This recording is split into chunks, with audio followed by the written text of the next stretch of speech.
ಉಪನ್ಯಾಸಕರಾಗಿದ್ರು, ರಂಗಭೂಮಿನಲ್ಲಿ ತೊಡಗಿದ್ರು, ನಾಟಕ ಬರೆದ್ರು, ಸಿನಿಮಾ ಮಾಡಿದ್ರು, ಅದ್ಭುತವಾದ ಸಿನಿಮಾ ಮಾಡಿದ್ರು.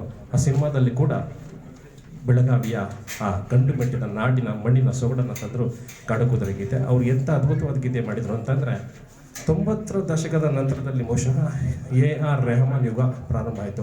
AR ರೆಹಮಾನ್ ಏನು ಮಾಡ್ತಾಯಿದ್ರು ಅಂದರೆ ದೇಶೀಯ ವಾದ್ಯ ಪರಿಕರಗಳನ್ನು ಇಟ್ಕೊಳ್ತಾ ಒಂದು ಹೊಸ ಕಾಲದ ಗೀತೆಗಳನ್ನು ಮಾಡ್ತಾಯಿದ್ರು. ಬಹುಶಃ ಅಂಥ ಪ್ರಯೋಗವನ್ನು ಚಂದ್ರಶೇಖರ್ ಕಂಬಾರ 70ನೇ ಇಸ್ವಿನಲ್ಲೇ ಬೇವಿ ಕಾರನ್ನು ಜೊತೆಗೂಡಿ ಮಾಡಿದಂಥ ಗೀತೆ, ಅದ್ಭುತವಾದ ಗೀತೆ. ಇದಕ್ಕೆ ರಾಷ್ಟ್ರ ಪ್ರಶಸ್ತಿ ಕೂಡ ಬಂತು. ಅದನ್ನು ತಂದುಕೊಟ್ಟರು ಶಿವಮೊಗ್ಗ ಸುಬ್ಬಣ್ಣ ಅನ್ನೋ ಗೀತೆಯನ್ನು ಇದೀಗ ನಮ್ಮ ಮಹೇಶ್ ಮತ್ತು ತಮ್ಮಿಂದ ಪ್ರಸ್ತುತಪಡಿಸ್ತಾ ಇದ್ದೇವೆ. ಕಾಡುಕುದುರೆ.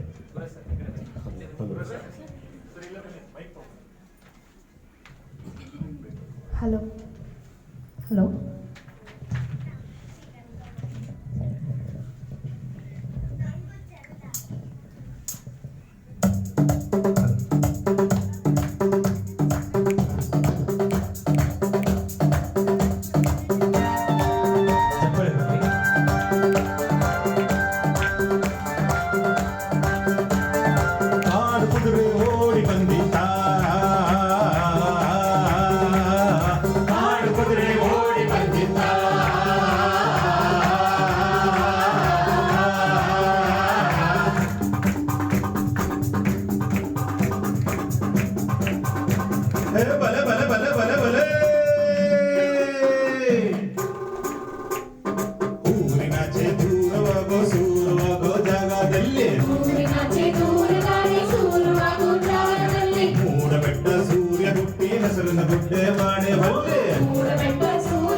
ಮುಗಿಲೇ ಇಲ್ಲದ ಮುಗಿಲಿನಿಂದ ಜಾರಿ ಬಿದ್ದ ಹುಲ್ಗಿ ಹಂಗ ಕಾಡಿನಿಂದ ಚಂಗನ ಬಿದ್ದಿದ್ದ ಕಾಡು ಕುದುರೆ ಓಡಿ ಬಂದಿದ್ದ.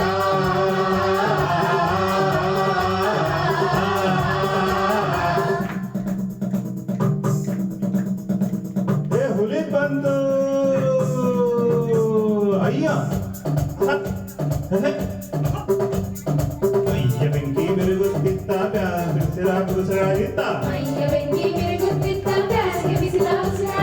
ಹೊತ್ತಿ ಉರಿಯೋ ಕೇಶರಾಶಿ ಕತ್ತಿನಾಗ ಕುಣಿಯುತ್ತಿತ್ತ